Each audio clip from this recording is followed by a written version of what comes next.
कामाचा झपाटा आणि वक्तशीरपणा यासाठी ओळखले जातात ते उपमुख्यमंत्री अजित पवार।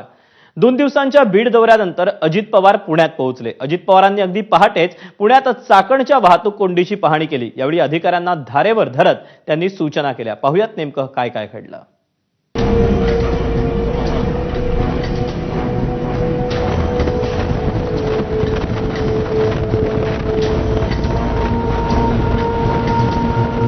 पुण्यातील चाकण भागातल्या वाहतूक कोंडीवर तोडगा काढण्यासाठी आज खुद्द उपमुख्यमंत्री अजित पवार ऍक्शन मोडवर आलेले पाहायला मिळाले।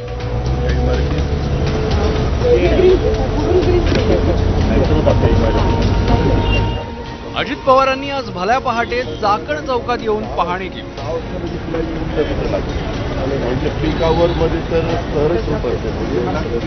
सकाळी 6 वाजता अजित पवार चाकण चौकात दाखल झाले। पुणे नाशिक आणि चाकण शिक्रापूर मार्गावरील या चौकात वाहतूक कोंडी नित्याचीच असते। याच चौकातून चाकण MIDC मध्ये कर्मचाऱ्यांना जावं लागतं। या MIDCत 1500 छोट्या मोठ्या कंपन्या आहेत। त्यात 3.5 लाख कर्मचारी काम करतात। त्यामुळे या परिसरात रोजच लाखभर वाहनं ये-जा करतात। यातील चाकण शिक्रापूर मार्गावरून अहिल्यानगर आणि छत्रपती संभाजीनगर वरून येणारी अवजड वाहतूक JNPT कडे जाते। त्यामुळे या चौकातील कोंडी फोडण्याचं मोठं आव्हान सरकार समोर आहे। या पाहणीत अजित पवारांनी वाहतूक कोंडीबाबत काय म्हटलंय तेही ऐका। कलेक्टर तुम्ही बघितलं, आता मी गाडीत असताना बघतो जरा गाडी थांबली 6 वाजले। 6 वाजता लगेच लाईन कुठं लागते, म्हणजे पीक आवर मध्ये तर सहरच होत असेल। दरम्यान अजित पवारांनी पिंपरी चिंचवड पोलीस आयुक्तांना खडसावलं। चाकण चौकात पिंपरी चिंचवड पोलिसांनी वाहनं रोखून धरली। तात्काळ वाहतूक सुरू करण्याच्या सूचना अजित पवारांनी पोलीस आयुक्तांना केल्या। ते सगळं आपलं ट्रॅफिक थांबवतात, ट्रॅफिक थांबतात तो असं नाही ना, मूर्खासारख्या गाड्यामध्ये का रस्त्यात उभे करतात कोणाला माहिती। हे तर हे केलं, ट्रॅफिक जाऊ दे, गाड्या जाऊ दे ना। पुण्याच्या चाकणमध्ये अजित पवारांनी अधिकाऱ्यांना खड्ड्यांचे फोटो दाखवत जाब विचारला।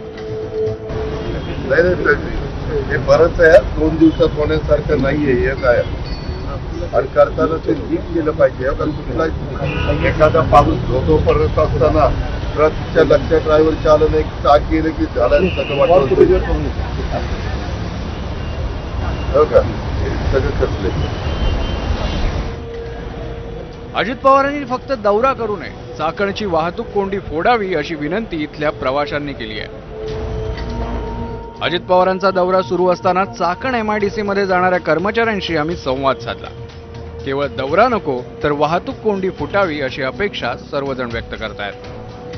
आपल्यासोबत MIDC मध्ये जाणारे लोक आहेत। कधीपासून तुम्ही MIDC मध्ये येतात, काय परिस्थिती असते वाहतूक कोंडीची?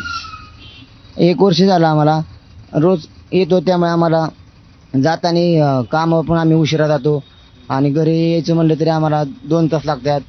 त्यामुळे आम्हाला कोणती कामं अशी वेळेवर होत नाहीत।